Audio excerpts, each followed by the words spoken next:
Welcome into the program, everybody. This is Alabama Unfiltered Radio. It is a Monday, the 20th day of July, already in the year of our Lord 2026. I hope you've had a great weekend. I hope I can't do the math that quick.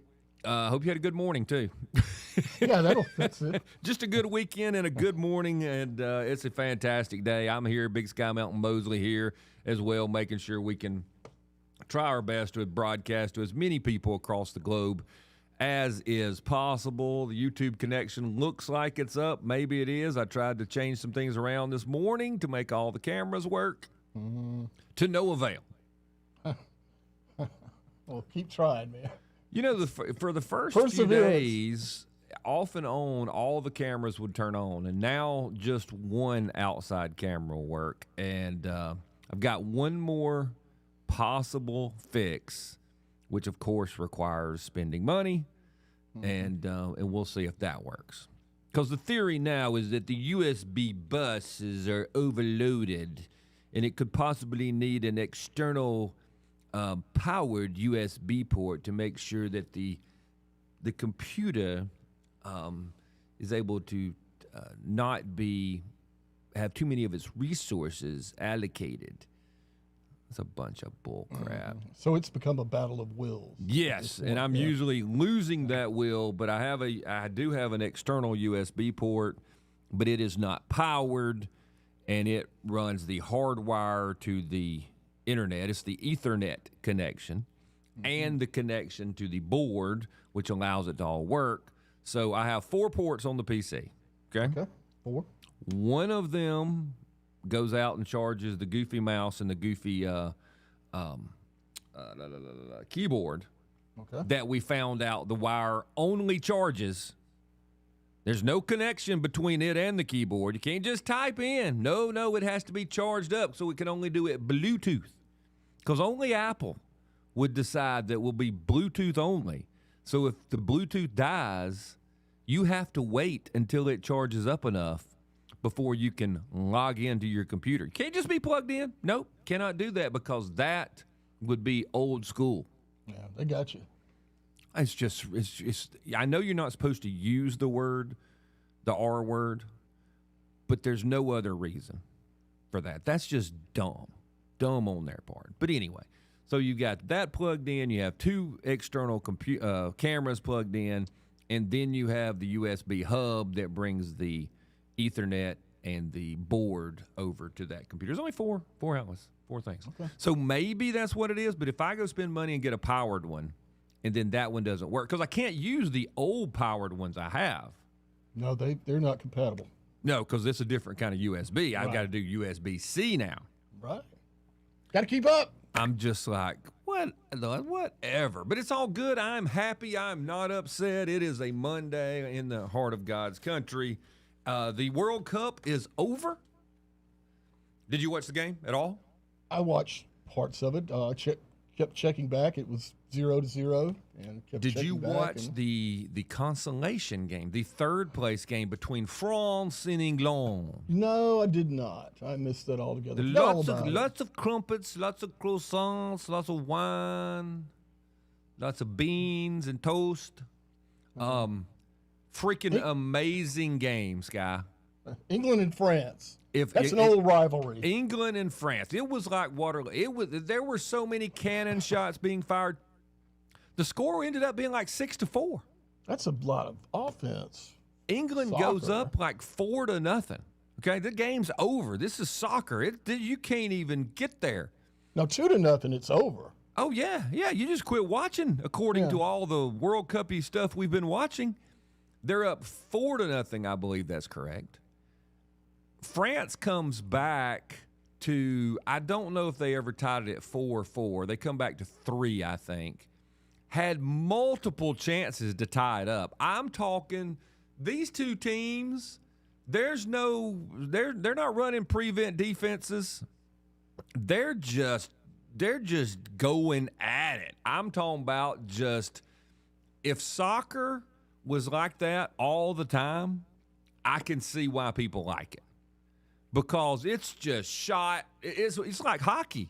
You know what I'm saying? It passes around, shot on goal, super save. Somebody, I mean, it's just like it's ping pong. I mean, it is pinball. It was amazing. They're scoring all. I mean, it's unhinged. It was amazing. And then we go the next day to the championship game. Well, wait. So France at 4-0 England. Yes. France comes back. Comes back to make it 4-3, I think it is. And they trade goals, I guess. And then they kind of trade goals out, and it ends up being 6-4. England scores at the very. And what's funny is England's two best players were benched for most of the game, the Kane guy, and so they got backup guys playing, and you think, well, maybe everybody's playing their B teams, but France is playing their A team. And so then at the end, they have a penalty kick. Bellingham, the kid who's really, really good for England, apparently a really nice, good guy, he usually does the penalty kicks, apparently, or was going to. And he's like, no, let the young guy do it. So he lets the young guy do it. The young guy scores. So the young guy sets some kind of record, like the first hat trick for an English guy in a good, 47,000 years since the cavemen or something like that. I didn't pay attention to the moral was the high caliber big name guy let the not big name guy set a record. Shoot for his hat trick. So nice. The big name guy was one score away from him having a record. That's the beauty of it. And he was like, no. And then you know what happens at the end? The big name guy, Bellingham, breaks away, scores. So he ends up setting his record after having let the other guy set a record. And I'm like, that. You know what? That's pretty cool. That's pretty cool. That's a storybook ending. Had they pulled off the win. Oh yeah. And so then there was a controversy because the other good guy, I think his last name is Kane. Oh, it was controversial, Sky. Someone who was good at lip reading noticed that he said something like, "We played really well. Too bad we didn't." Along the lines of, "Too bad we didn't play well the other night," or they would have made it to the championship. See what I'm saying? Of course, sure. And I don't know. I don't know if all of football is run by Karen and Kyle. All of soccer, football. But there's a lot of moaning and whining. It's not just the flopping on the ground and pretending like you're hurt that's annoying. Some of the I can't believe he would say something. I'm like, every single player on that team said that, and you didn't have to. I bet if you asked him, you wouldn't have to go with the whole read his lips stuff. Of course he said that. Everybody has said that. Anybody who is an athlete, if you play a game less stellar and don't make it to the championship, everybody always says, if we'd have played better, we'd have, Sure. Yeah, anyway. Said what everybody was thinking. But the game, What's wrong with that? It's just, it's soccer, man. It's soccer. Like last week when we pointed out that when American fans are complaining about the way the refereeing is done in soccer, what were we told? Oh, that's the way it always is. Okay, it's just part of the game, part of the beautiful game. Oh, Scott, it's just part of the game. You just do not know. Then when England gets it stuck to them, oh my gosh, I can't believe it. We got to do something different with this referee. And oh no, there must be some sort of cabal against us to make it so Argentina's going to win the whole world. You remember what I'm saying? So when it happens to them, Rocantour even pointed out, I asked what the difference was. He said, well, it's because it happened to them this time. And now they're whining. Too bad. But the championship game, my wife is watching with me. And she's like, and she hasn't been paying attention, okay?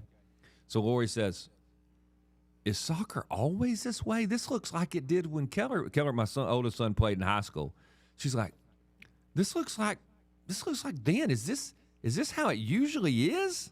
And I'm like, baby, unfortunately, that would be affirmative. And what gets me is it's like, oh, it's a great strategy, Scott.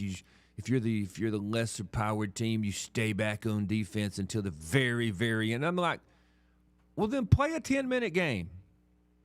If you're going to run around and do nothing for 80 minutes, stall and out, then you're just going to turn it on in 10 minutes, Why do we play for 90 minutes? Just get after it for 10 minutes and we can all go home. You can play half your season in one afternoon if that's the way y'all going to play. You just don't appreciate it, Scott. No, I don't. I want to know. I want everybody after it the whole time. You got to have your timeouts, your hydration breaks, and pace yourself.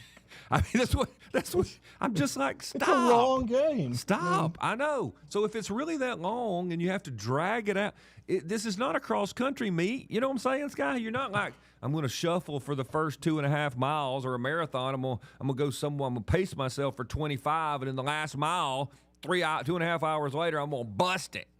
Well, then let's just bust it. Go ahead, bust it. Let's get it bust over it with, to start and be done with it. Roken Tour Mike can help me with that. We got to take a break. So, by the way, the Spanish won. Spain won. You teased it, and they deserve to win because they were better and they attacked.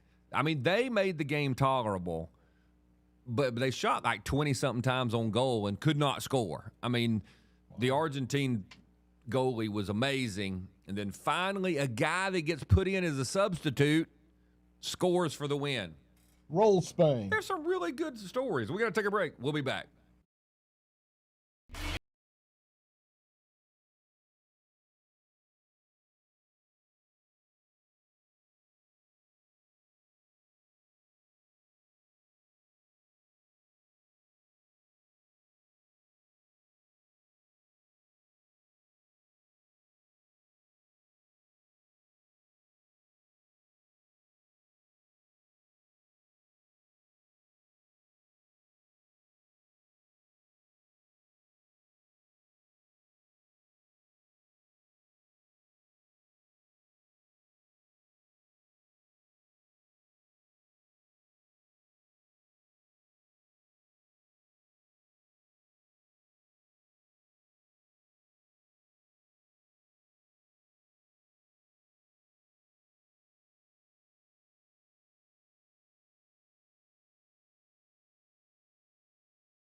Welcome back into the program, everybody. This is Alabama Unfiltered Radio. Everything working, Sky? Yeah, sounds pretty good. I'm checking the iPad. Okay, good. Let's see if I have you on here. Yes, I do. All right. I guess we'll go on out to the phone since I've got between topics. Let's go to Red Top. Red Top, welcome to the program. I hope you're well. Happy Monday to you. You know, I'm glad you were able to give your computer some whatever it is, Pepto-Bismol and aspirin, and send it to bed so it would get well over the weekend. It is. Yes, I take very good care of all my friends and my equipment. Well, my point is, very quickly, Alexa and Siri are getting dumber all the time.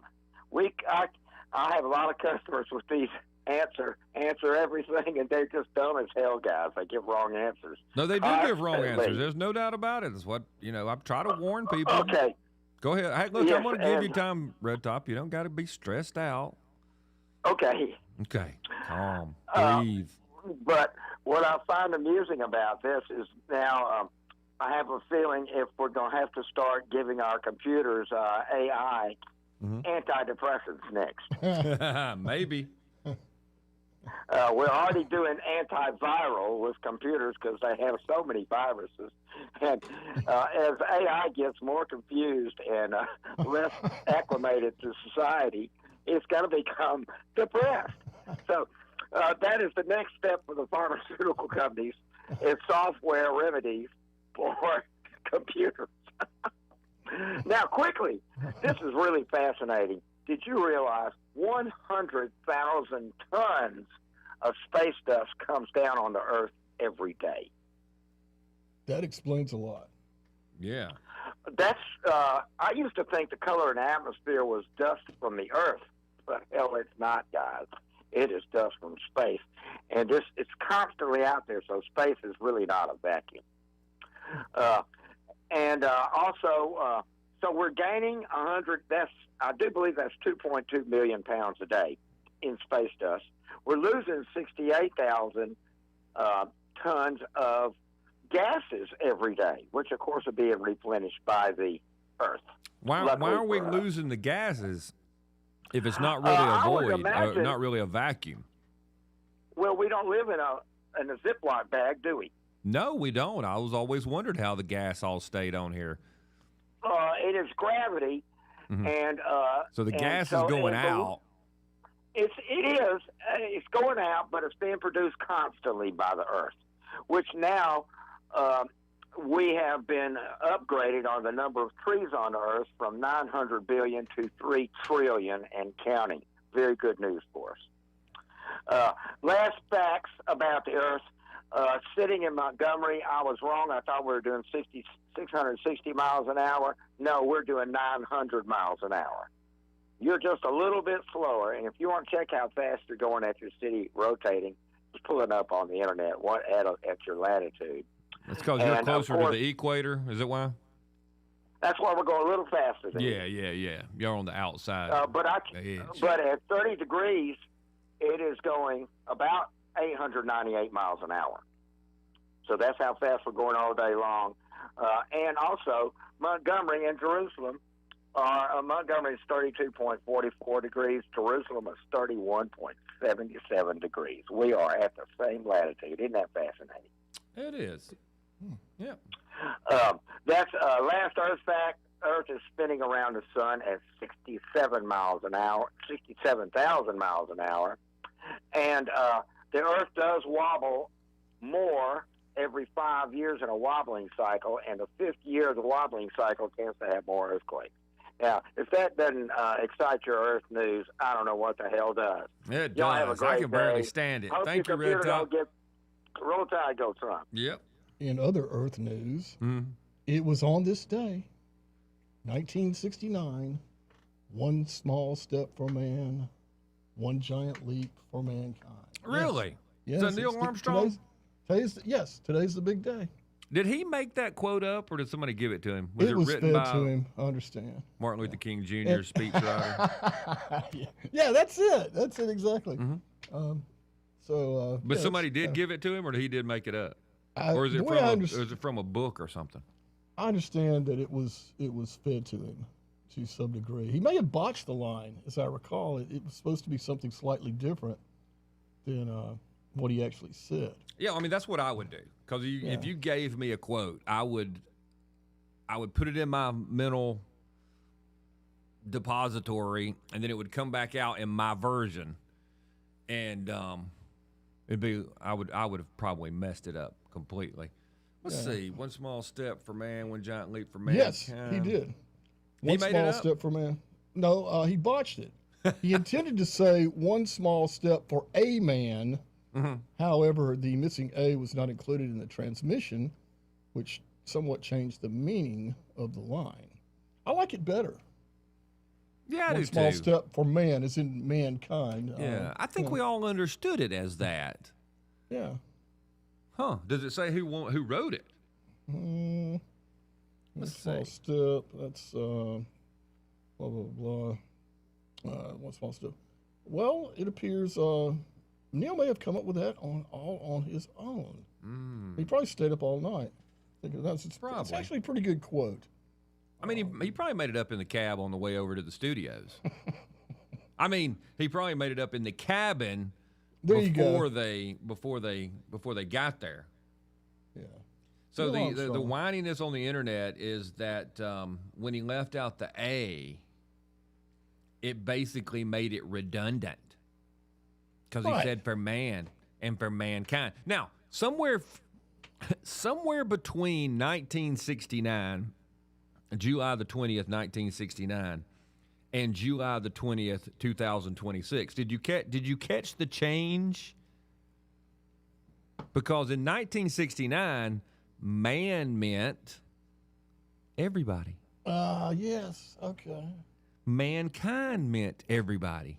And Karen and Kyle could complain because Neil Armstrong forgot to say amen, and that's the same thing as mankind. Now we say stupid stuff like womankind. Can you imagine if Neil Armstrong had to step out of the lunar lander onto the moon today, he would have to say some sort of dribble like one small step for a person and one giant leap for person, humanoid, homo sapien, them, they, ours, their, wers, furry, possibly divergent, DEI kind.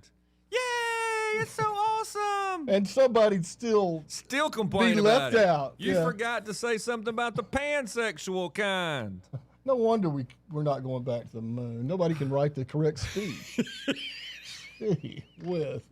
I never even considered that. How much would change?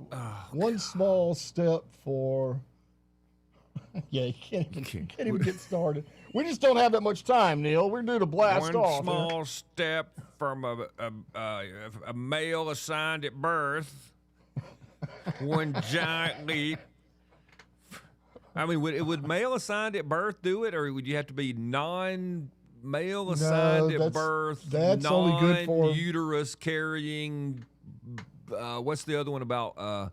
Lactating, non-lactating humanoid person. No, that's not. That'll just begin. Now you're getting close. But we're going to need about another 45 minutes to cover. Here's Houston. Neil, this is Houston. Give it a rest. Will you just go ahead and step off there? You only have so much oxygen in the suit. We need you to step off. Fine. I'm not through giving my speech yet, Look, I've only heard Neil Armstrong a couple of times, but if they had to call up there and tell him to get on with it, he'd be like, fine. Cowabunga! And he just cannonballs off. We got allegedly. Yeah, in the studio, hooked to the cables. We'll be back.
Scott Beason, president of ARP, Alabama Recovering Politician.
So it was how many years ago today that Buzz That would Lightyear be- stepped out and said to infinity and beyond?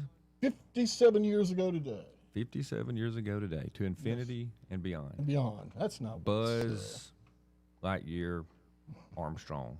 Allegedly. Yeah, allegedly. No, Neil Armstrong said the whole one small step for man, one giant leap for mankind. Buzz Aldrin, a few minutes later, stepping onto the lunar surface, said, magnificent desolation. Ooh, that's pretty deep. That is. That's I like strong. that. Now, NASA says that they did not give him the quotes. Neil Armstrong said that he kind of came up with it at the, while he was just checking out stuff there before he was supposed to get off onto the lunar surface. Armstrong maintained that he said the A and that it was likely lost due to the static and technical limitations of the radio transmission. So he didn't forget the A. It just didn't make it through. That's what he says. Yeah. The fact that anybody even got cariny enough to even worry about that, and he has to say, "No, I remember the A." Here's the other one. Lucky happenstance. So he says that he did it himself, but his brother says that they were playing Risk months before, and he passed him a note and said, "Hey, what do you think?" In official NASA oral history interviews, Armstrong maintained that he did not focus on the quote before launching into space. He noted that he only concentrated on it after successfully landing the lunar module on the moon. He stated it just, quote, evolved subliminally, while he was performing technical checkout procedures and preparing to step onto the surface. That's from Time magazine. Reddit says that after his passing, his brother Dean Armstrong claimed that a few months before the Apollo 11 launch, Neil invited him over and over a board game of Risk, slipped him a piece of paper with a quote written on it to ask what he thought. Wow. Which one do you believe? I want to believe the former, that he just kind of came up with it. But it could have been maybe the brother had mentioned You something were a to him. nice guy, Sky. Yeah. You were so good. Well, it could be that he had heard it from his brother. No, his brother didn't make it up. No. But he heard it and then He kinda made it forgot up about it. and gave it to his brother and said, "Hey, what do you Right. think? I'm thinking about saying this." Yeah, and well, often these things happen, and we think we came up with the idea. Maybe it just got lost in transmission. I don't know. Maybe. I think I'm believing that Armstrong knew pretty much what he was going to say. Yeah. He didn't make it up. I mean, okay, so look, they're like, Sky, all right, Sky, you're going to step out of the station this afternoon right after the show. There'll be a bunch of people there because this is the 10,000th episode that you've done, and you are the greatest producer currently active in the state. So, you're going to have to say something. All right? I'm going to come up with. You're going to have some sort of idea. You're going to be transmitted back to Earth.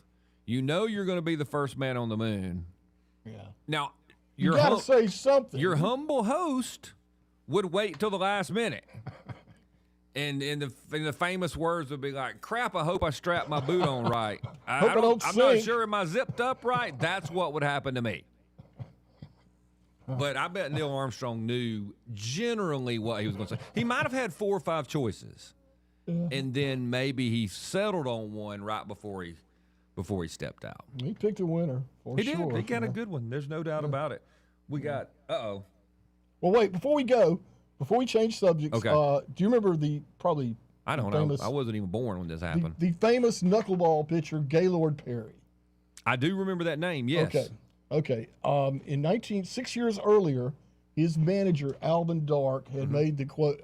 Perry was a notorious lousy hitter, like a lot of pitchers, but he was even worse. Alvin Dark, his manager, made the statement that Gaylord Perry will hit a home run the day man walks on the moon. Did he? 20 minutes before Neil Armstrong set foot on the moon, Gaylord Perry hit his first home run of his career. Are you kidding? No, that's a fact. That's not legend and lore. All right, if there's anything worth remembering from today's show, which usually there's not, that is it. That's it. Gaylord Perry, first home run, and made Alvin Dark's prediction come true. That's creepy. Isn't it wild? Baseball. Well, you know what that means? That means we probably did go to the moon. I guess that settles it. Yeah, because... That's it. How do you know? Well, because Gaylord Perry hit a home run. That's how. That's it. And it was between that or Hades freezing over, and that didn't happen. So we must have gone to the moon. I may have just cinched my argument with Barron right there. I think that's got it, man. I've got him now, baby. I've got him now. Gaylord Perry. He'll buy that one. It's as scientific as any of the other proofs they give us. I got him now. I got to make. We got 2 minutes. Let's go to Kyle. I've been insulting Kyle all day. I'm sorry, Kyle. You're not the Karen and Kyle that I'm talking about. But you unfortunately, there's 2 Ks there. Kyle, how are you? Welcome to the program. Well, thank you. No offense taken. I got a little thicker skin than that. That's right. Hey, I had a question for you, Scott. Okay. Why is Alabama Power buying commercial advertisements on radio, and I'm sure it's probably not just on Blue Water, telling everybody that they're freezing the rates and putting their customers first?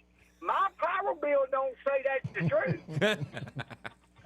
Well, it's I can't speak for them, but it looks to me like they've frozen rates now that they're where they want them. Yeah, that's what and then they said this. They go, and we're requiring the data places to pay their fair share of their power. Look, President Trump is inviting them to build their own power plant so they don't have to screw with Alabama Power. Yeah, I thought, Kyle. Look, I don't listen to the ads usually during the breaks. Now I don't blame them for advertising on this program and on these in these networks, but I thought it said that they were advocating for the AI data centers to produce their own power. But I could be wrong. Absolutely. Yeah, so no, that's what the president said. Oh yeah, not only do you have permission, but you produce your own power, and if there's anything left, you can sell it to the grid. Yeah. Yeah. So So, yeah, I you thought know, the ads that were playing those said that they were for making the data centers pay their own. I mean, not pay their own way, but produce their own power. But I haven't heard the ad, so I'm going to yield to you. Yeah. So the long and short of it is, they're going, oh, well, we've frozen rates. Well, no, you might have frozen rates, but my power bill don't say that because you're still beating me the hell up over these dead power rates. Holy crap! If you got enough money to run ads all across the state, you got enough money to cut my daggone power bill. Yeah, they're doing okay. We need to ask them about all this. Hey, we've got some more AI news or AI data center news too, Kyle. Thanks for the call, buddy. All right, thank you. See you, buddy. Have a good one. You too. We'll be back.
Scott Beason, president of ARP, Alabama Recovering Politicians.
Welcome back, everybody. This is Alabama Unfiltered Radio. We going off the data center thing that one of the callers brought up, Kyle brought up just a few moments ago. I wanted to circle back to something that was said last week. We talked about the fact that Tommy Tuberville, running for governor, is a huge supporter of data centers. He doubled down on that position, and there's a lot of people in the state saying, "Hey, exactly what are we doing?" Senator Sam Gavan, I think if you listen to the news break, and I know a lot of people that aren't in the river region didn't hear that, but he was generally saying, "Hey, look, I don't know if we need any more data centers here in North Alabama." Apparently, the Tennessee Valley Authority was like, "Hey, we can't supply more power. Okay, we're going to have to go out and do something else if we have to supply to a bunch of data centers." Now, Senator Gavan also says something about maybe in the more rural parts of the state how they could generate millions of dollars of tax revenue, et cetera, et cetera. But I did find it interesting. He made a very good point that said, well, if they're going to come anyway. You remember, that's kind of the statement, Sky. These things are coming. They're coming anyway. They're coming anyway. Then if they're coming anyway, why are we giving them incentives? Right. Why are we giving them tax abatements or other kinds of incentives to get them to come to our areas? Now, Jennifer Oliver O'Connell has an opinion piece that you can find at 1819 News. She says the Alabama governor's race could come down to AI. Now, I will tell you this. I have seen some folks on the left who are absolutely salivating over this AI thing. They understand that there are a bunch of people on the politically right side of the aisle that are not fond of data centers in general. They're not fond of the fact that these data centers are indeed data centers to collect and keep and process all sorts of data that people on the political right side of the aisle are not for. It's a weird thing that the left seems to be far more okay with being surveilled by their own government than people on the right. Then you roll in the whole idea of flock cameras and more surveillance cameras, and it is people on the right that have a problem with it. Senator Tuberville, running for governor, goes out and says, "Hey, I'm for these things."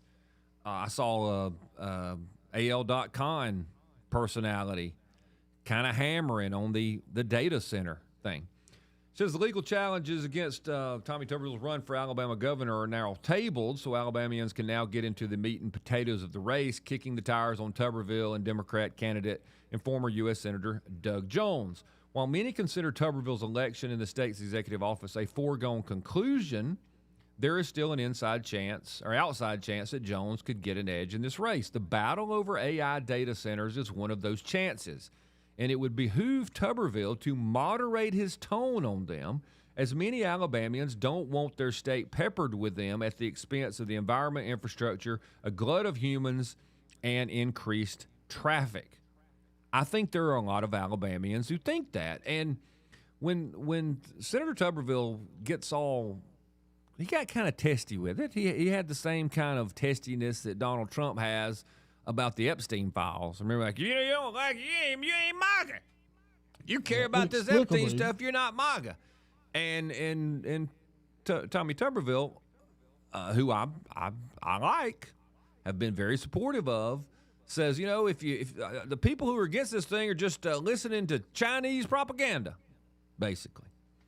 But here's where I think Senator Tuberville said on an interview that I listened to that he had been to dozens of these data centers and that they were not loud, that there's this new technology where they don't have to use all the fresh water, they can use chillers and stuff. I would say that's not new technology. It should have been what they were doing before.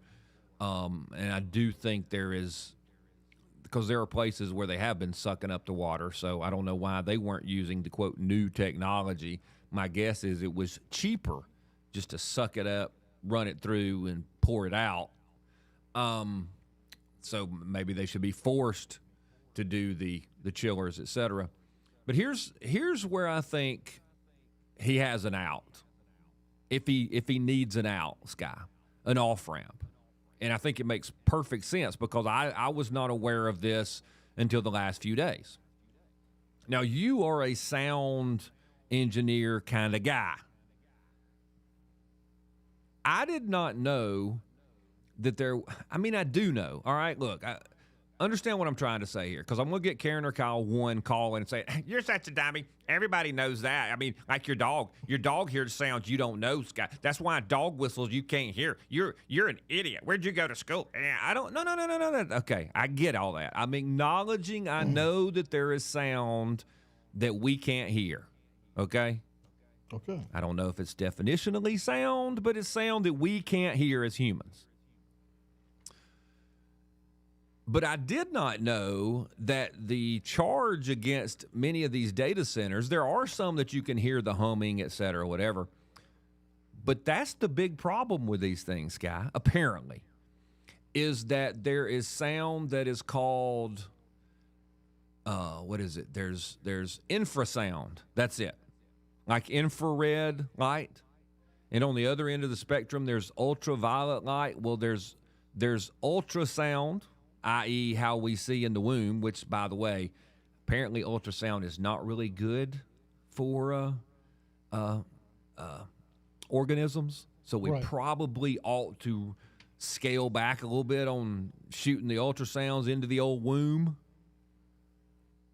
It causes cellular, let's just say bad things, cellular bad things. That's a very scientific term. That's the term, yeah. Yeah, so we might ought to think about that now if we know it. But there's also infrasound, which is very, very low. Right, that's what they emit. It's like 20 to 250 hertz. Yes. Very, very low. You can't hear it. Most humans cannot hear that. Right. No. So the way I understand it is like you go to a concert and there's that really deep bass or that really deep, and sometimes you get that weird feeling because it's making your organs vibrate. You know what I'm saying? Yeah. You're too close to the bass cabinet up front. Yes. Yeah, and you feel it more than you actually hear it. Well, apparently infrasound is even way worse, and it can cause all sorts of problems to people. Now, my guess is when Senator Tuberville visited the AI data centers, I'm pretty sure that the people giving the tour did not mention, hey, this thing is emitting sounds you can't hear, and that's what the argument is about. Not the little you hear when you go in the bed. Because he says something about, you're outside, you can't hear these things. And I get it. Sure, he's thinking of like a power transmission plant where you can audibly hear. Yes. It's a higher frequency. Yes. So, okay, that makes sense. So what I'm saying is I'm sure I'm thinking about it when I was a legislator. Hey, Scott, why don't you come out and visit one of these things? Okay, I'm going to come out there. I come out there and it's just a big old building. And I'm like, what's the complaint? I don't see anything wrong. They're not going to tell you, hey, here's where the health problems come from. It's this infrasound. And then the thing I watched was where they had gone out to this place out in Texas where they have a similar kind of facility, and some people had to move away. Like their children had bad health problems. They moved away, and the problems went away instantaneously. And so what I'm saying to the people who are monitoring this show that have contact with Senator Tuberville is, look, if you're looking for an off-ramp, if this whole AI thing is a little bit touchy for your base, I don't know if you knew about this or not, because I did not know about it. I didn't know about it till somebody else mentioned it to me, because I was thinking the same thing. Well, if it's not loud, I was thinking you could just hear it but I was like, that's the loudest computer I've ever heard. But it's the sound outside of the range of what we can hear that apparently does give people problems. And the best way to explain it is what Scott was saying about being too close to the base cabinets. And everybody's... Do you know that there's also... Now, look, this is not proven, but there's such a thing as like a brown note. Yes, I've heard of that. And it's not proven scientifically, and it's not across the board, but apparently some people can be subjected with a certain frequency that causes them to lose bowel control. That's right. That's the brown note. It's something below an E flat that's below a certain octave. Yeah. The legendary In Search of the Lost Chord, brown note.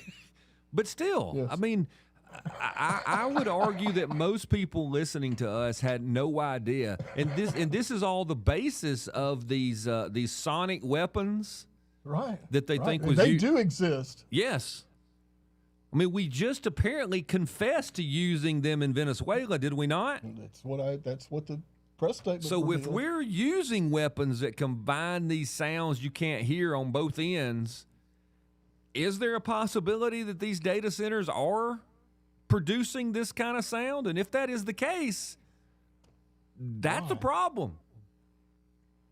So anyway, I'm trying to be helpful. I'm sure people aren't listening, but we try our best. We'll be back.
Scott Beason, president of ARP, Alabama Recovering Politician.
Alabama Unfiltered Radio with Scott Beason.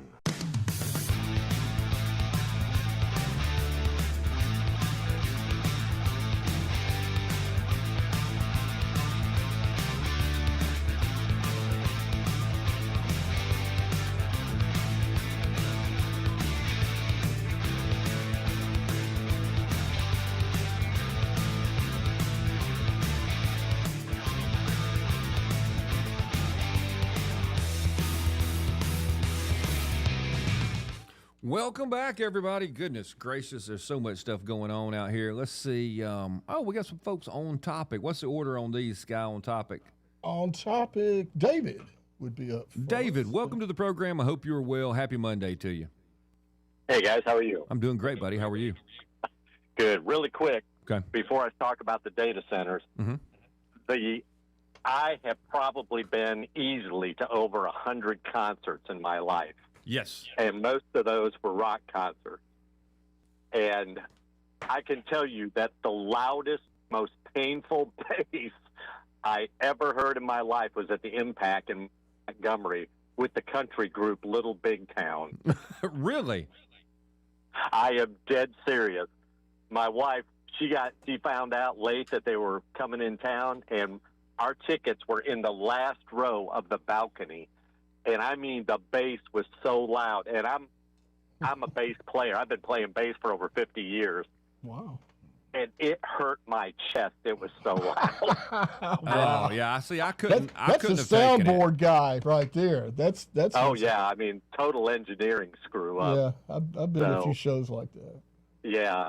But, yeah, out of all the shows I've been to, of all the groups, Little Big Town. Yeah. Not exactly known for their bass wizardry there. No, at all. So, hey, on the Scott, on the data centers, Scott and I were talking. I read an article a couple of weeks ago where a large cattle ranch in Texas, West Texas, they had a data center built within like a mile of their ranch, and since that data center cranked up, they have not had a single calf birthed on that ranch. That would not surprise me at all. One of the stories that I saw, David, was it was also in Texas, out in a rural area. I mean, the place is surrounded basically by farms, and that's the place where the one family with the small child moved from. So that doesn't surprise me, and I get it. It's all that's just Chinese propaganda, I guess. But I would double down and bet that no one mentioned that possibility to the senator when he did his tours. Yeah, I mean, what other explanation could there be but the fact that there is something going on frequency-wise, it being emitted by that data center that would disrupt the birthing cycle of the cattle on that ranch? I agree with you. I agree with you completely. I'm going to try to find that story if I can, but that's interesting. Yep. Thanks, buddy. Have a good one. Hey, thank you. I appreciate you very much. Let's go out to James. James is on topic, too. James, welcome to the program. Scott. Hey, buddy. Let's start with this. Audible range, what Yes. you and I can hear. Yes. And, of course, as Sky pointed out to me, not everybody hears the complete audible range, whether the bottom end or the upper end, Right. or the mid-range for that matter. That's true, too. But we're talking 20 hertz to 20 kilohertz. Okay, so from 20 to 20,000. Okay. That is the quote-unquote audible range. Everything outside of that is something that we cannot hear. Okay. All right, our ears are not made to pick it up. Is that extra auditory? Is that the word? Wow. You call it what you wish. I mean, I don't know. I made that up. I could have heard that Supersonic somewhere. sound or what have you. But if you, just like I'm sitting here right now, I don't have a radio on. I'm listening to you in my left ear, Okay. but in my right ear I can hear the refrigerator running. That's Yes. what we call 50 hertz hum. Okay. Okay? Okay. All right, hertz cycle per second. Yes. and it was named for whatever the man, Hertz. I don't know his first name, but that's where we get Hertz. Yeah. Hertz. He rented cars too. I'm kind of feeling like that wasn't the same Hertz. Oh, my bad. Okay, I mean, I could be wrong. That was his son, Bubba Hertz. Bubba Hertz. It could have been Avis. Yeah. All right. His son, Avis. Did I lose you there? No, I got you. It was very funny. They tried harder. Oh, well, whatever.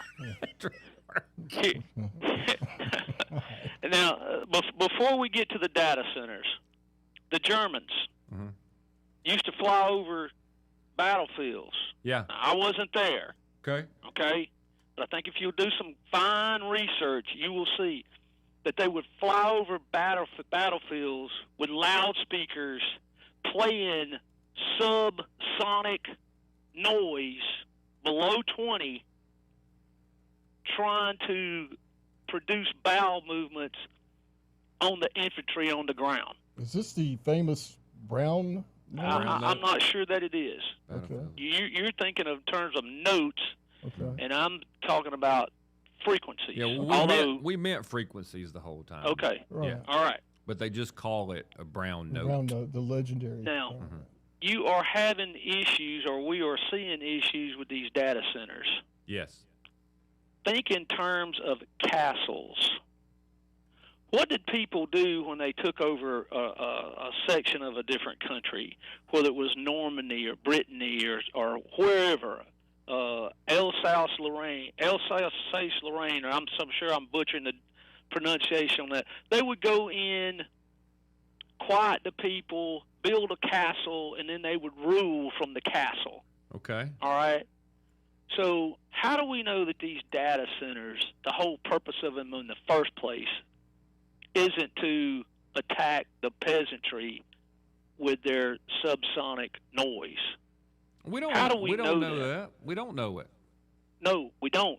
And here's what else we do know, though. There is so much money being poured into these things. And where is the money coming from? Where is it going to? All right, it's an AI data center. Is AI a community? Is it a family of people? Is it, what is AI? I mean, I got a feeling I know a little bit of how it works based on large language models and things like that. Depending on who's dumping what into them as to what you're going to get out on the backside. Mm-hmm. But AI is nothing more than a boondoggle, kind of like, let's see, if somebody decided to put a white water park in Montgomery. I mean, when you think of Montgomery, Alabama, is that the first thing you think of is going to do some white water rafting? I mean, how many words? I mean, it is Scott? for me, James. I mean, that's what I think of. But I mean, you come from Gardendale to Montgomery. How many times you been to this whitewater park in Montgomery, Scott? Come on now. Same number I've been to it, right? Yes. But I've wanted to go. I want to see it just cause. If I decide I'm going to go whitewater rafting, I'm going to go somewhere where there's like maybe a 3. Some woods. Okay. No, the 3, the grade of the No, I want a whitewater raft where I can go through some woods, where there's some forest on both sides.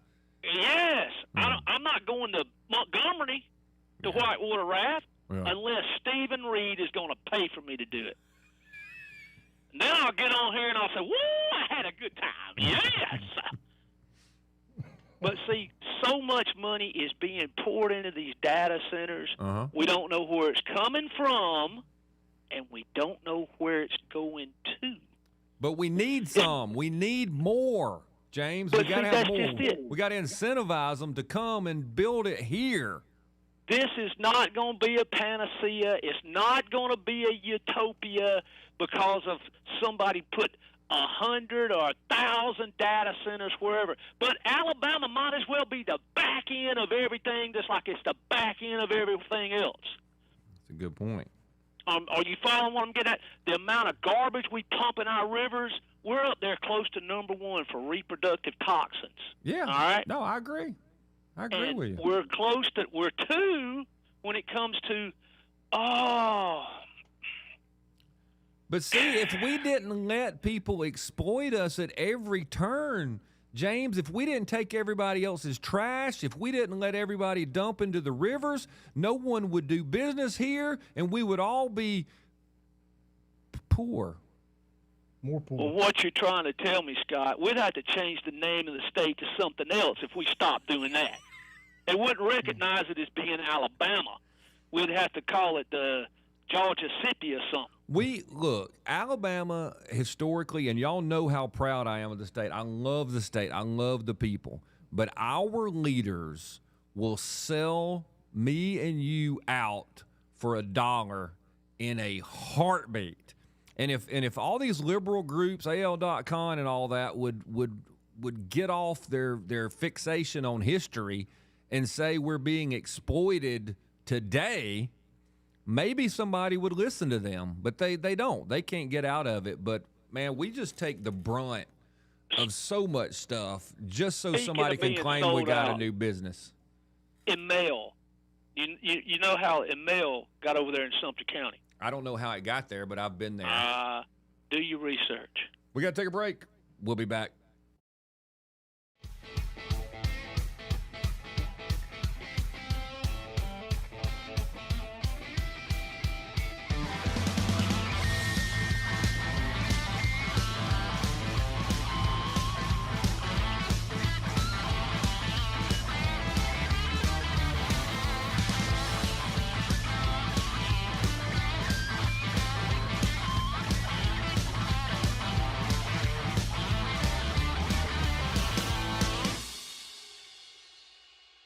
Scott Beason, president of ARP, Alabama Recovering Politician.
Alabama Unfiltered Radio with Scott Beason.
Again, everybody, ran across a real quick story for you. So I got this from a site called Ag Daily.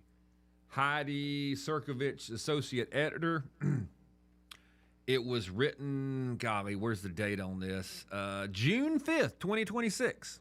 I would say that's somewhat recent. It is. And look, I understand that, hey, you know, we could use chillers and stuff. All right, great. Oh, the water thing, that's not. Listen to this story from Georgia. Public frustration intensified after residents in Fayette County discovered that a large data center campus had consumed nearly 30 million gallons of water through improperly tracked connections.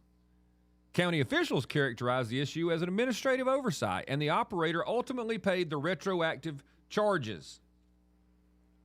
Now, I don't fully understand what that paragraph's trying to tell me, Sky, but it looks to me like, hey, y'all used 30 million gallons that we didn't even know about. Yeah, it sounds like their water meter wasn't working right properly or something. I get to pay a fine if I water my grass. They can use 30 million gallons. That's just what they're like. Oh yeah, we're pretty sure we use 30 million. Our bad. We'll pay you. My bad do-over on 30 million gallons of water? You get what I'm saying? I do. The senator and other people are like, oh, that's not really a big old water problem. 30 million gallons? Good thing they caught it before they emptied the lake. Yeah. Here's the thing about the ranchers. One of the ranchers out in Texas says that his cattle actually moved where they usually sleep and stay after the data center came along. And then another one claims that every calf born since the data center, blah, blah, blah. Let's see, where's it? I'm reading the little summary. See if Instagram has says it. Every calf born since the data center cranked up has been stillborn. Every. That's what he says. Not some. Yeah, and I mean, look, all. this is, you know, and so Texas has an active investigation. The government is looking at, hey, maybe we ought not be putting these in ranch territory. Okay, all right. So think about that. Well, let's don't put them in the rural areas. It might affect the cows. So we're going. I know what. What should we do? Let's put them in the urban areas. That's exactly what we need to do.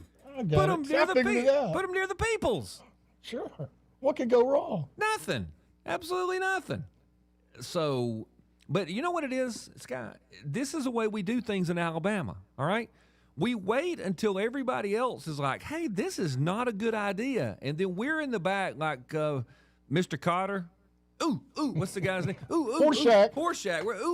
Give it to us. We did it with Common Core. We did it with what did they do? Where you have just a couple block scheduling in schools? Oh yeah. We're like, we need to do it.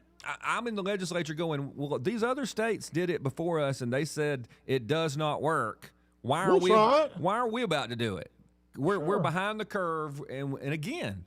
We'll do anything for $1. We are cheap prostitutes, and we pay the fine for it.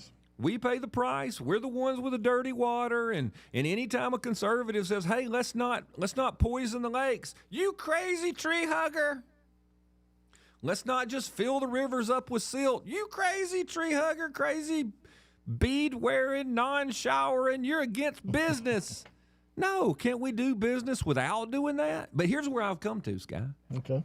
I'm to the point now where if Alabama became just one big Amish homestead and we didn't have this and we didn't have that and we were all just farming, selling eggs to each other and milk and steak, and I'm not sure I'm opposed to that anymore.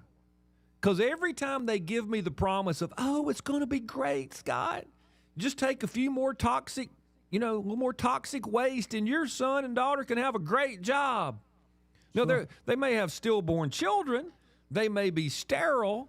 They may have all kinds of health problems, but lo and behold, they got a job working for the guy that makes a whole bunch of money, who, guess where he lives? Not around there. Not by the data center. And just to back it up, it's really unsafe to eat any fish in the rivers. How or is that lakes. even possible? With as How did many, we come to this place? with as many hunting and fishermen as we have, and we brag about, and I'm one of them, about being stewards of the land and all this kind of stuff, and we shy away from, hey, you can quit dumping the crap in our river. I could be radicalized very easily. Like, you dump one more bit of crap in our river, I'm going to go find your CEO. We're going to send special forces, Alabama, the new troopers they want to hire, and we're going to bring the CEO, and we're going to waterboard him with his polluted water, and until morale improves. Yeah. I don't understand. It's absurd. Can you believe that we've come to a place where you can't eat the fish from our rivers and lakes? It's terrible. And we just take it. Yeah. So it's just another day. That's what we laughed at. The river catching fire in Cleveland, all the Cacoga. Right. Well, look at us. Well, you got to take it, Scott. I mean, Scott, because if you don't want to get all environmentally crazy, nobody will put a business there. I don't care. I don't care. You're poisoning us. And you know what? It's the same warning I've been trying to give, quote unquote, conservatives for a while. This whole sell our soul for capitalism, it's not real capitalism. This is not free. No. It's out of control, and all it's doing is setting up these freaking socialists to have legitimate arguments against the mess we've made, because we wouldn't tell Richie Rich to stop exploiting us, because Richie Rich is going to give us a job. It's freaking mercantilism is what it is. It's not a free market. We let ourselves be abused, and there's nothing worse. What is that? What did I say? The only thing worse than a prostitute's a cheap prostitute. And Ouch. that's somebody. That stings. Somebody tell me we're wrong. No, that stings. We got Truth to take a break. I'm a little sad right now. We'll be back.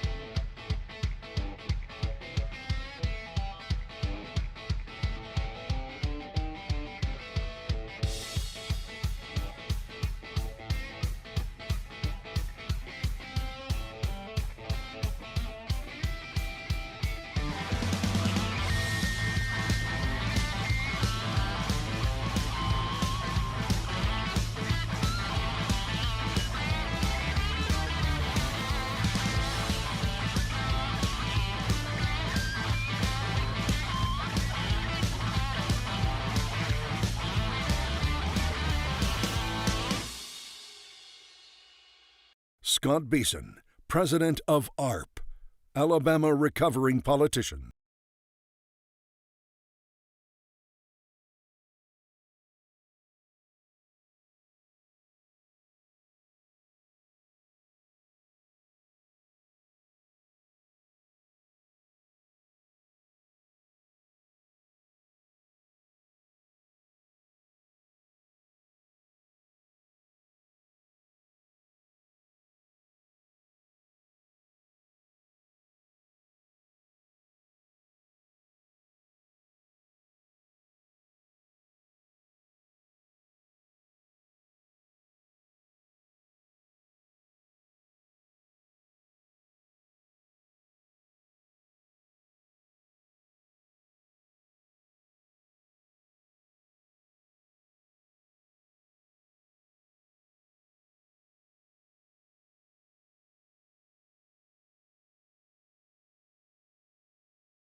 Alabama Unfiltered Radio with Scott Beason.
Welcome back into the program, everybody. Goodness gracious, this is a short break. But let me tell this story real quick.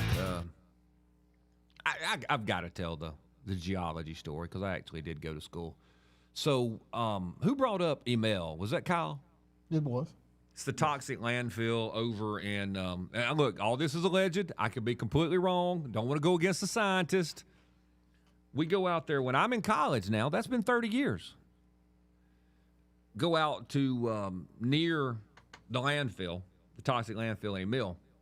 And the story always is, hey, we can have this toxic landfill in Alabama because that chalk down there, nothing can go through that chalk. It is impenetrable, Sky. It's too tight. The grains are too tight. And even if you drop something on there, it can't get through the chalk. It's like a vault. Yeah, it's like a piece of tile in your kitchen floor, okay, or in your bathroom floor. You can put water on that all day long, and underneath the tile, that piece of tile is not going through that piece of tile, okay? It's completely safe. It's completely safe. So we're out there, and I'm out there with a professor from Alabama. I won't say who it is, and he's like, "Hey, what do you see here?" And we're geology students. We're like, "Oh, this is the so-and-so chalk, whatever it's called." And yeah, is that what you? Yeah, there's the chalk. We're standing on this biggest wall, white. Yeah, this is chalk. And he's like, "What do you see?"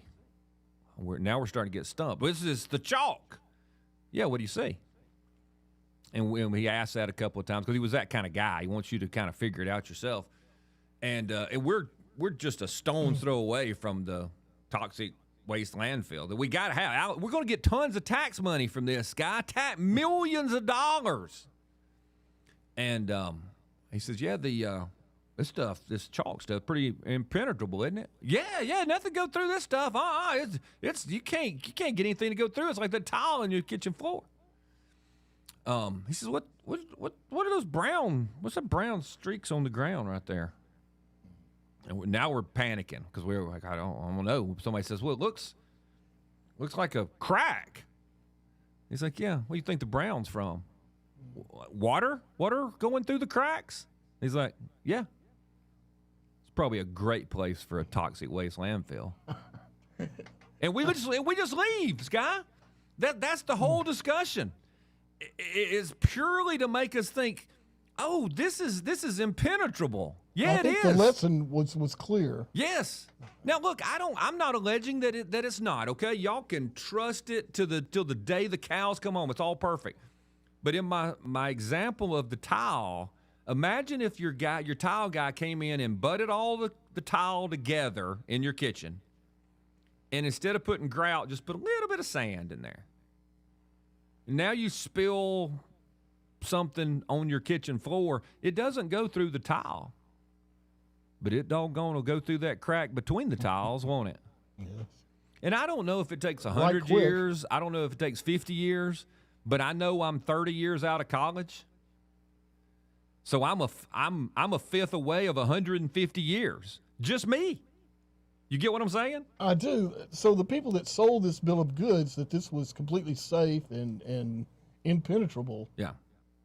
they knew the whole time. I don't know that they did or not. And I'm not alleging that it's not completely safe. No one get their lawyers all tied up. I'm just telling you Okay. That's the story. The That's story lesson. as it was Okay. laid out to me by a professor who just says, what do you think these brown streaks are? Oh, they're only near the surface, Scott. It's only the surface. Down deep, there's probably not any cracks.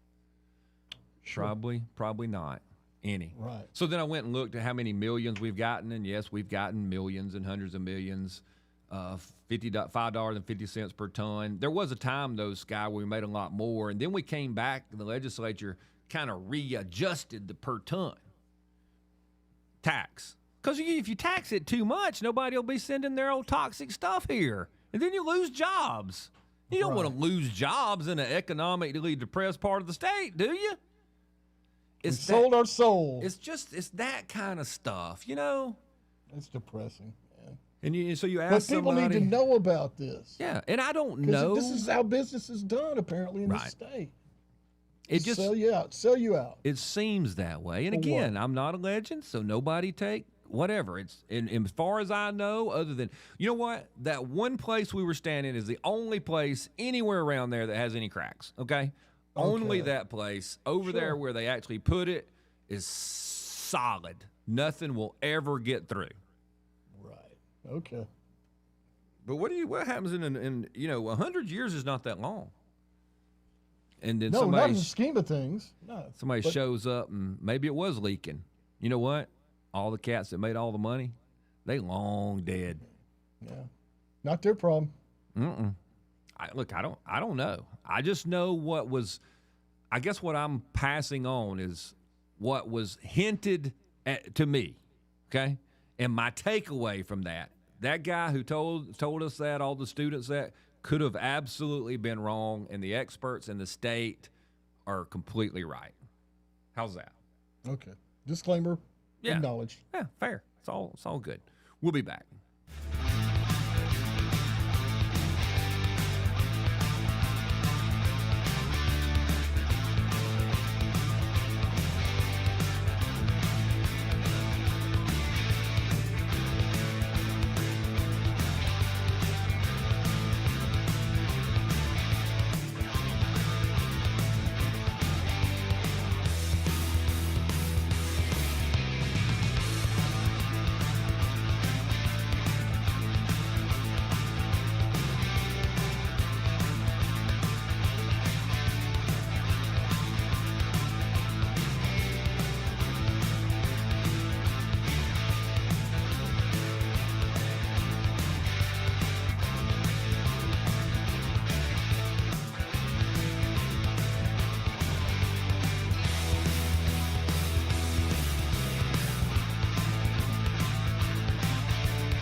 Scott Beason, president of ARP, Alabama Recovering.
Alabama Unfiltered Radio with Scott Beason.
Welcome back into the program, everybody. Let's get out to the phone calls. We'll just go through them as quickly as we can. Rooster is on topic. Rooster, welcome to the program. I hope you're well. Hey, Rooster. All right, let's go to Clark. Clark, welcome to the program. Did our phones mess up? No, we got him. Okay. Hello? Hey, buddy. Yes, we're good. So, Hey, you tell talked Rooster we'll about come back if doing he's still hanging anything. out. Sorry. can you hear me? I Yes. can, just barely. Go ahead. Oh, okay. So, you talked earlier about to infinity and beyond, or how come, and you know, the Marine Corps' motto is Semper Fidelis, which is Latin for always faithful. Yes. How come ad infinitum et ultra, which would be Latin for to infinity and beyond, ain't Space Force's motto. I know it really should be, shouldn't it? Since they used since they used the Star Trek logo, they really should use the Buzz Lightyear motto. Props to Buzz would be nice, right? Yes, it would. So, Scott, this ain't on topic, but I got to go there. Okay. China, 220 million registered voters info. Yes. I got problems, Scott. The voter-eligible population, that's the term the government uses for eligible people that are eligible to vote, for the United States would be 239 million. Okay, so there's 239 million people eligible to vote in the United States. Okay. There are.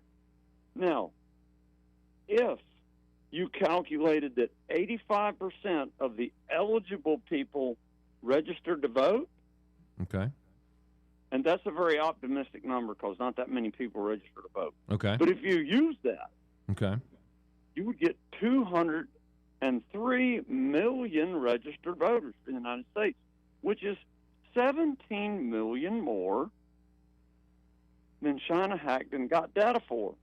You mean 17 million less? Yes. China has 17 million more than there actually would be. Yes. So let's go back through that again for our listeners who are driving, working, etc. So there's a certain population in the United States that are eligible to vote. They could vote if they wanted to. And then you said, okay, well, let's say 85% of those who could vote if they wanted to, but they would have to sign up to vote.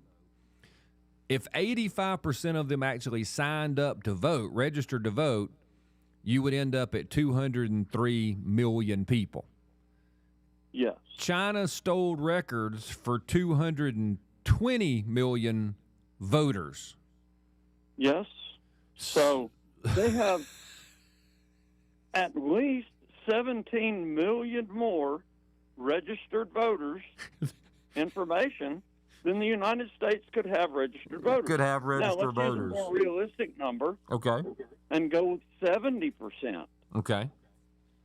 Actually went and registered to vote. 70 times 239, you get 167 million.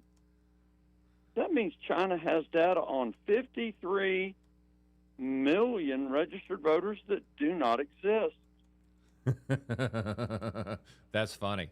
That sounds like voting precincts in a lot of blue dot cities, though, Clark, where they have 110% turnout.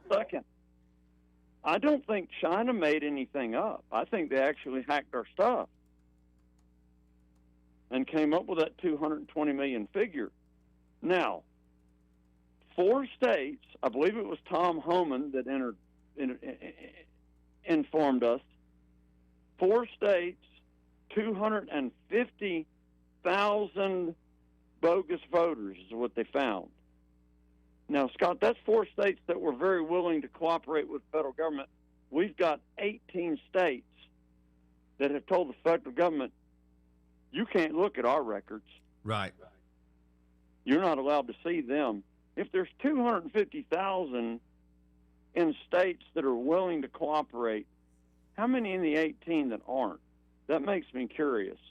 So, bottom line here, we've got somewhere between 109 and 130% of what should be registered on voter rolls. That's a lot of overreach, Scott. Well, that's why you had, what was her name? It wasn't a Leniak. Who was the Democrat senator? It's a woman. I mean, I guess you can say woman. Looks like she was assigned female at birth. She was saying last week if we put if we only let legal people vote, if everybody voted correctly, Democrats couldn't win. Yes. Said the quiet part out loud, didn't she? She did. Now, here's the thing, Scott. How come you and I know the 220 million number right now? Why do we know that? Because the information that China told us. I thought it was in the Well, in the that's where the we know it classified because documents. that's what China got when they hacked us. Right. If we ever get Hillary's emails, reckon where they're going to come from? Russia. Yeah. Why do we have the FBI and the CIA and all this? What good are they? Why don't we just let China and Russia do it for us? That's not a bad point. I mean, well, they're doing a better job than we are. Yeah. Who's watching the watchers here, Scott? And I was on my way back to the work from lunch on Friday, and I heard Sean Hannity talking about this stuff, and he said, and the legacy media has never covered this. And I thought about that for a minute, Scott. And, they've never reported on it, but they've covered it. They've covered it up. Yeah, no, they're aware of it. Absolutely, they are. Mm-hmm. Yes. There's never been a better cover-up by any media. Toss and Pravda would win awards for doing what our media's done. Yeah. We play this game in this country, Clark, where the government orchestrates private individuals to do their bidding, and then the government claims that, well, the Constitution just keeps the government from doing it, but since Scott and Clark were doing it and we just benefited from it, it's completely okay.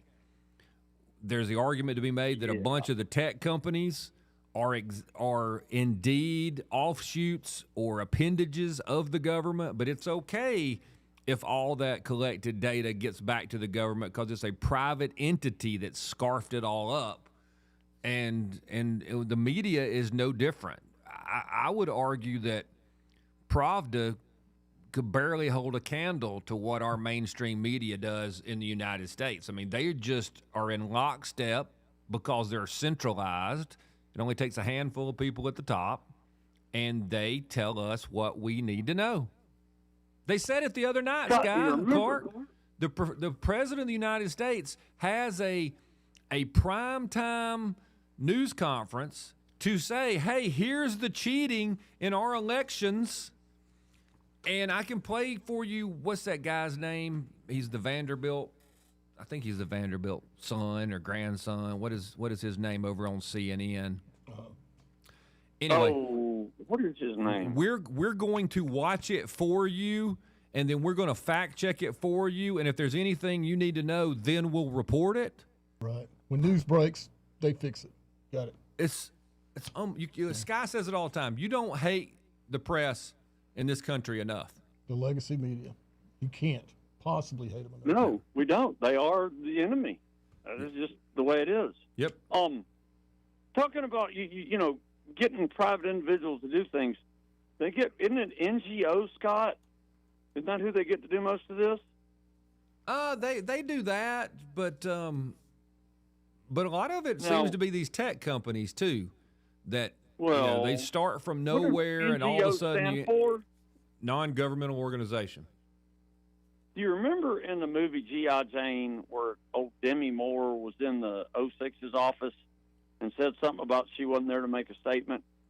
And he said, if you weren't here to make a statement, we wouldn't be making statements about not making a statement. That's exactly right. Hey, we got to take a break, Clark. NGO, if it wasn't a GO, they wouldn't have made up the name NGO. That's exactly right. Thanks, buddy. Take care. We'll be back. Alabama recovering politician.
Alabama Unfiltered Radio with Scott Beason.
Welcome back in, everybody. So much stuff to do. All right, here's something I want to play for you real quick. Let me see if I can get it loud enough for you.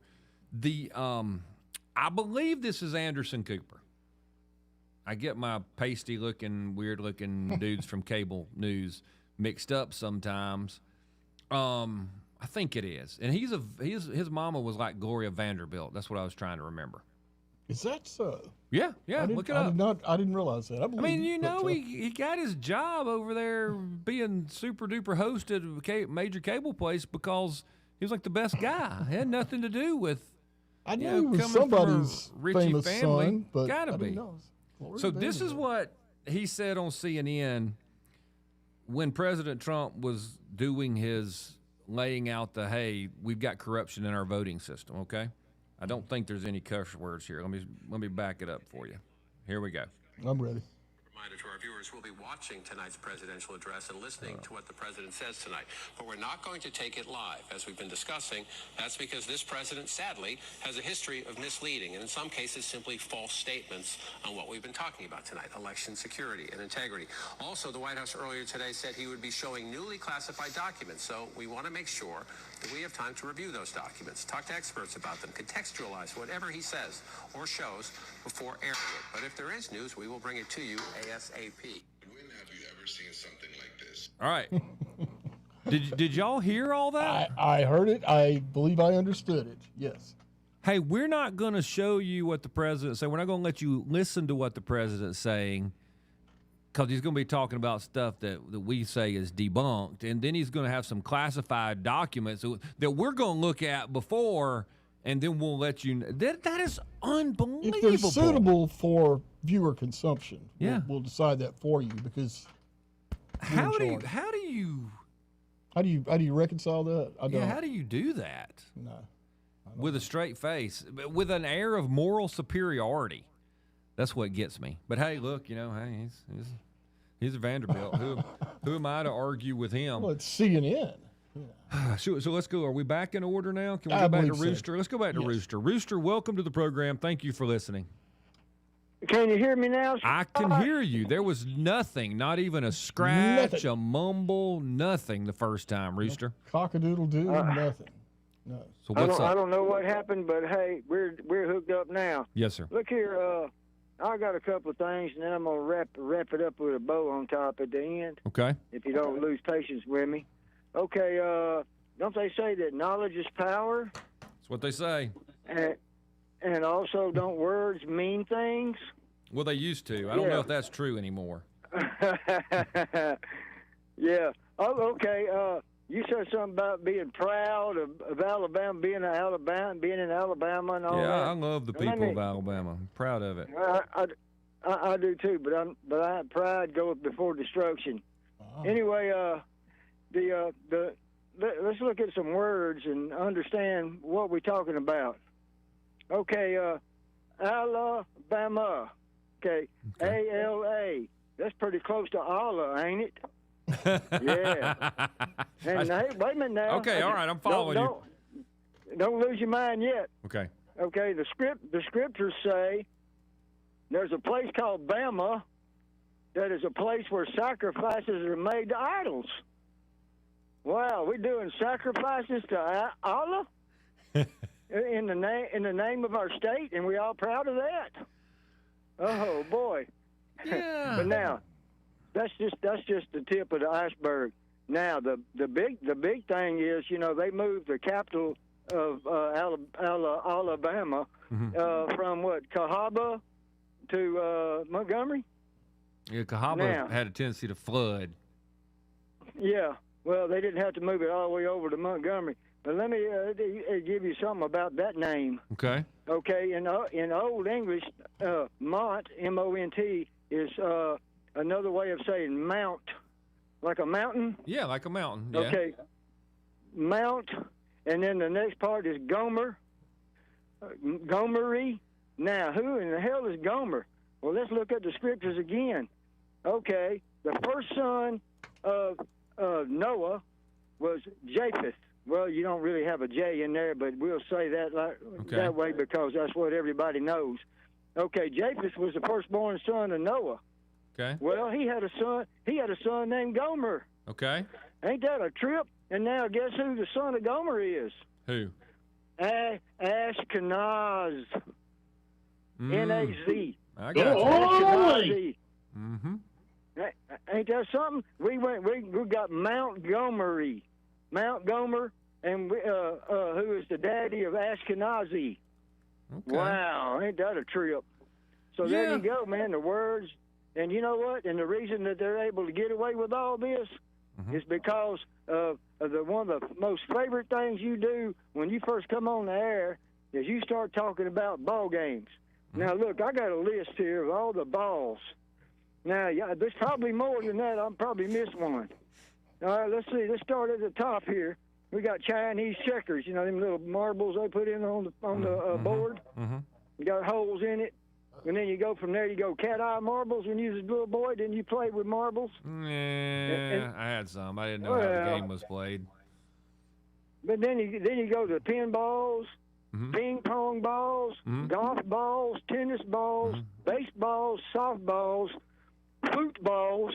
Yeah. And we got two kinds of them. You got one that's got points on each end. Yep. And then you got soccer, and then you got volleyballs, you got basketballs, and beach balls. Yeah. Have I missed anything? Have I missed anything? I think you've covered it. You're pretty close. Yeah.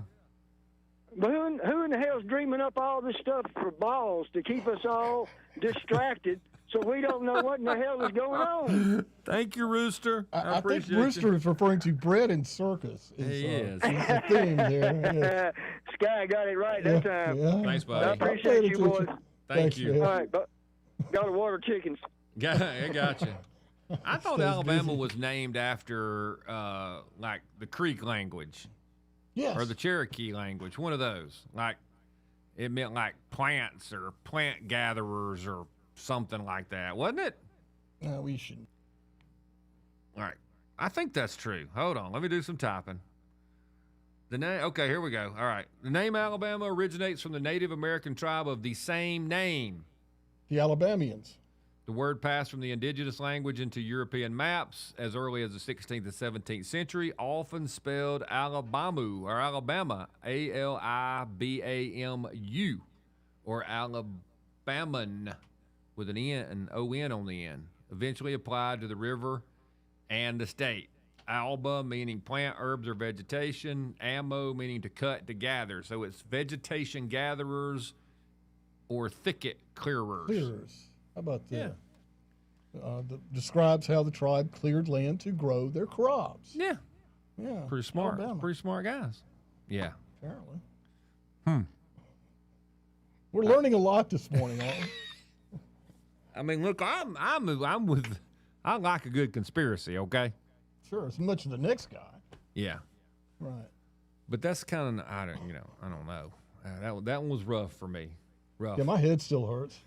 So we go to the phones again or just take a break? Let's take a break. Let's take a so quick break. Save a little bit, time. And then Charles the First and Sam and whoever else wants to be a part of this program, we'll be right back.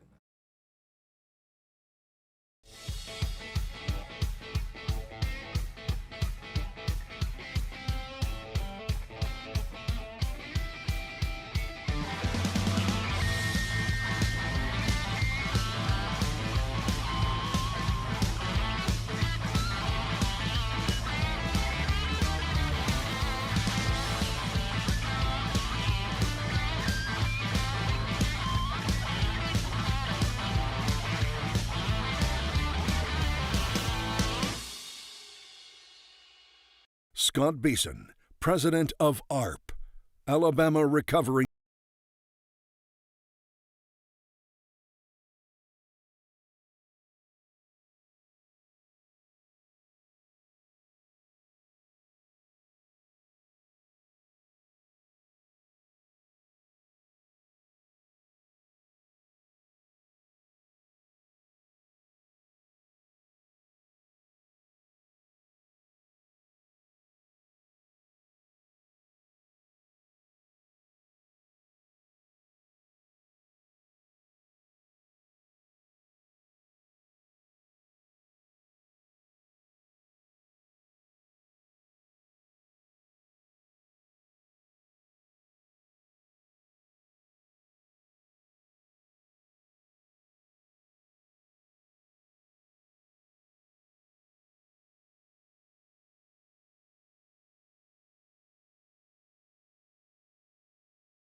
Alabama Unfiltered Radio with Scott Beason.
No Tom Petty again. Tom's you gotta pick it up, man. Golly lump at 11:40. Yeah. Lisa loves her mama and her boyfriend. She's a good girl. It's horses. Let's go out to the phone. I could go with it. Let's go to Sam from Pike County. Sam, welcome to the program. He's always there. He's always good. Welcome in, Sam. Hey, I want to talk about the brown note, that E flat. Yeah. The I call it the real dump button. That's what that was. All right. See you, Sam. Thanks, buddy. That's awesome. Yeah. Come on, man. I'm following Rooster. I had to pick it up a little bit. Hey, listen. No serious. While I've been on hold and monkeying around the house, I flipped by YouTube and the Benny Show. He's saying that Trump deleted 25 million Democrat voters off the Democrat voter list just this morning. So they were supposedly illegal names. I haven't, Who's saying this? Benny, got Benny, the Benny Show. I don't know who that is. Man, Caucasian, conservative. I pick it Joey about it. Joey needs to be more like Benny. And I'm sure. Anyway, I don't know who Benny is, but Benny probably needs to be more like Joey. Well, but Benny's so clean and neat and articulate, and we've been having a little trouble with Joey, and we love him, but I'm gonna get on. I'm gonna get on him. I think he knows Joey's over there. My sister was watching the other day. Joey needs to be more like Benny. I was like, oh, baby, no. Oh, and then we discussed it. Yeah, it does. Anyways, the NPR. The president had his dang good fine speech, and then over the weekend I caught a little NPR, and but I love it. The one section where they defended China's hacking and having our voter rolls, and the way they defended it was they said everybody's doing it. Well, okay, everybody's fine, I get it, but they beat up on our good president. I was happy to see him dancing though. I'm hoping you're getting to that. You already touched on that about the president dancing? No. It was Spain up on stage.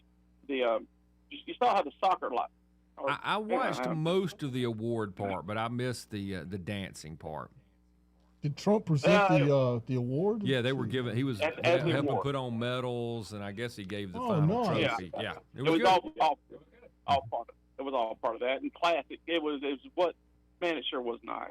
Yeah. But I could go two different directions. When you're talking about the chalk and the, I'm gonna go that way. Okay. Chalk is not completely water soluble. If you'll look up, excuse me, White Horse. Over in Europe, they have the White Horse Monument. Well, no, not monument. It used to be the White Horse King. Yeah. White Horse. Okay. Well, anyways, cut into the Calky Hills. Mm-hmm. They leave a signature of a White Horse, but they found the ancestors found that if water water would seep through the chalk, and they would have a little chemical reaction. It would ionize the stones a little bit and make them more receptive to lightning. They were putting up lightning rods. Okay. And they would help because lightning is the one thing that's hot enough to fuse nitrogen and produces. You have a lot of lightning strikes, the grass grows greener. What they found out. And so the caulk, the whole biz about it won't react to water. No. There's a reaction that does happen, and it will see over years. 100 years have passed before you know it. Well, here goes, Scott. 100 years from now, it said that it's been spotted. There's a big dust cloud that this solar system is heading towards. Mm-hmm. Space isn't empty, and the dust is supposedly going to be thick enough that the twice a year, as our Earth rotates around the Earth, it will go through the dust cloud, and that's when we'll have to live underground. There's going to be an exceptionally high radiation twice a year and that kind of crap. Mm-hmm. And the planet's been through it before. So if you see something crazy going on and whatnot, like, where's this money going? What are these people doing? They're getting ready for the great apocalypse. So Gotcha. Your grandkids, and we still got some time to get a ticket, but it looks like twice a year you'll have to go hide in a whale for a couple of months. And, what's the ETA on this dust cloud, Sam? 100 years. Coming, man. Oh, I'm not. Sam, how can we believe you when Red Top has not given us this interstellar warning yet? We'd have known. No, man. No, it's some considered a great horror, but it's just a living planet, living system, and I'm sure that we won't hear about it until it's upon us. But God, if you live to be 100, you'll start to see the beginning of it as the atmosphere, the increase, Roy Burrow. Okay. What happens? Yeah, man. So it's something to look forward to.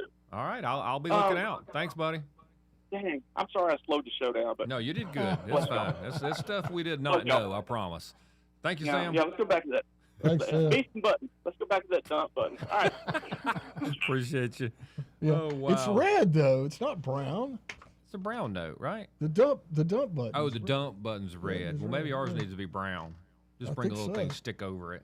I'll take care. I'll get right on that. Tell Joey he needs to be more like Benny. Yeah, whatever that is. Whoever that is. More like Benny Hanna. Let's go to Charles the First of Dewey. Charles the First, welcome to the program.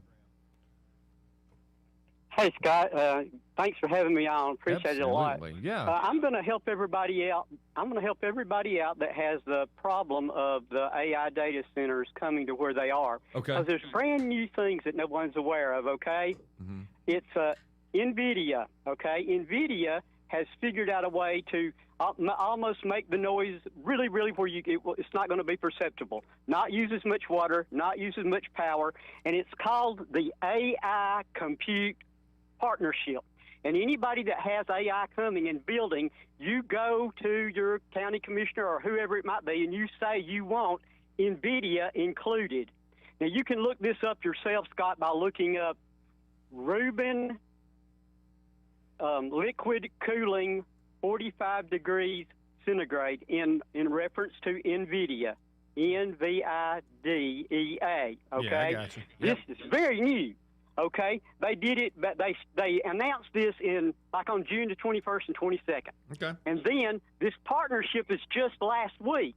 And now my patents, again, will take care of the whole problem when anybody actually looks at them, and I kid you not. But in the meantime, you can make everything extremely better if they're not going to stop the project by doing exactly what I said, telling them that you want NVIDIA. And it doesn't cost your community anything. NVIDIA comes, gives them the plans, shows them the liquid cooling that will use less everything, make the noise less, because this is brand new and capable of being used.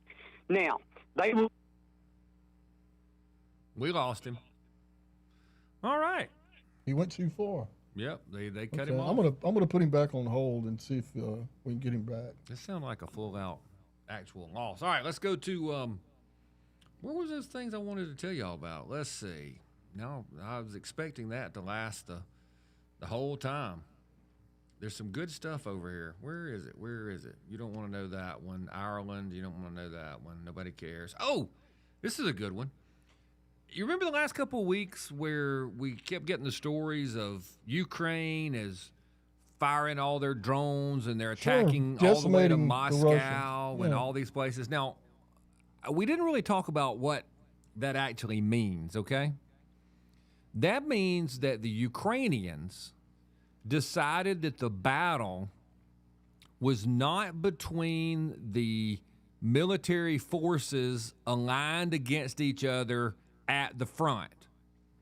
Ukraine decided that the battle was really with the leadership and forces way away from the battle, okay? Which puts civilians in harm's way, etc. Now, here's the question. If that has changed, that means Russia will decide to change. And they will decide, and I say will decide, have decided that Kiev, which we've talked about on this show, how many people are like laying out and going to the coffee shops and partying on the weekends, all in the capital city of Ukraine. Did you see the Russian attack on the military-industrial complex in Kiev? I did read about it. I haven't seen video. It was like a missile every 60 seconds for some.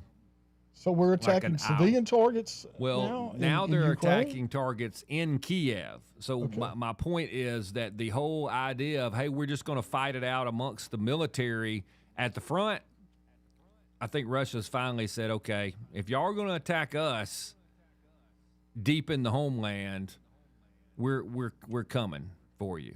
Now, they say only one person died because the plants and stuff were shut down. But they seem to their some of their military capabilities, production capabilities, got smoked over the weekend. So I'm just saying, honestly, all this bragging is just causing more of an escalation, and Kiev's probably going to get it now. I'm surprised Russia hasn't gone to these types of bombings already. They've been very restrained. Yeah, more than we probably have been already. Oh, we'll bomb you just for the sake of it. On a whim. Yeah. We got to take a break. We'll be back.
Everybody, welcome back in, everybody. So let's get back out to Charles I of Douany. We don't have a lot of time left in the day. Charles I, welcome back in. Thanks for having me. I'm gonna go back over this because it's so important. Okay, look, you tell your county commissioner that you want to be a part of the NVIDIA AI partnership, right. Compute partnership. Right. Okay, and let me tell you why what this is is newer, what is that all going? right? Wait. What is that going to do for the infrasound or the ultrasound on the other end, the part you can't hear? Well, what it's going to do, we know that yet? What it's going to do as far as the fan vibration, okay. it is liquid cooling. They Okay. only got that accomplished on June the 21st. Okay, that's how Okay. new it is. Okay. Okay, you do want to have a hybrid quantum computer place that is run by NVIDIA's way of doing it. Okay. Okay. Look, the quantum computer will be able to do the massive stuff and not use your water. But if it's fan cooled, it's going to be a whole different world. Okay. I don't know how good you're understanding, and I don't mean to mean that you don't know, but you get me what you're here. saying. Okay. Now here's the thing. What I told you before is what you want to look up. Rubin cooling 45 degrees centigrade NVIDIA. Look that up. I did it during the break. And it has a really good article that's underneath hot tubs where they did a cute little article. Okay. Okay. Now, what this will do, this will make the noise be just not all that bad at all. Okay, guys. Okay. It will make it use way less water, way less power, and if they follow the NVIDIA partnership plan, it includes your community to make things more positive for your community, and make sure that that power costs are not coming to you where without this you don't have that. So and what a politician should be doing is they should be saying, I'm going to enact until it gets any better the NVIDIA AI compute partnership plan everywhere in Alabama. Okay. Have you got me? And then when people see it, they will see that somebody's actually taking action that will answer the majority of bad things and make them way less harmful. Okay? Mm-hmm. The other companies have already started building this before NVIDIA came out with it. Okay. So they are trying to do it the old-timey fashioned way, and they're going to try to do it because their money's already invested. But if you tell your county commissioners or wherever you're going, I demand that if you're going to do this, you get NVIDIA in, and they only make money as the information goes to the cloud. It doesn't come to bother you at all, and everything about it is positive. Again, my patents, Scott, do solve the whole complete problem and eliminate well over the majority of AI data centers being able to need to be used because everything can be done at room temperature. But yeah. I'm with anyway, you. I'm reading about what you're talking about right now. So I think that would be an improvement. That's one of the things. Hopefully somebody is listening at the senator's office. Yeah, I hope they are before the other candidate does, you know. I mean, if I was running, guys, if you want to write me in, I'll absolutely do everything on humanly possible to get it to be the best that it humanly possibly can be. If you just don't want the other choice, I mean, there you are. Or anybody that you might could if they're not going to do the right thing. They need to do the right thing. Everybody does. Good Thanks deal. a lot. Take you. Care. All right, buddy. See you. Sky, how much time we got? 20 seconds. 20 seconds. All right. Well, 20 seconds, yeah. Y'all be safe, be good out there, and we'll try our best to be back sometime tomorrow. Maybe. See y'all.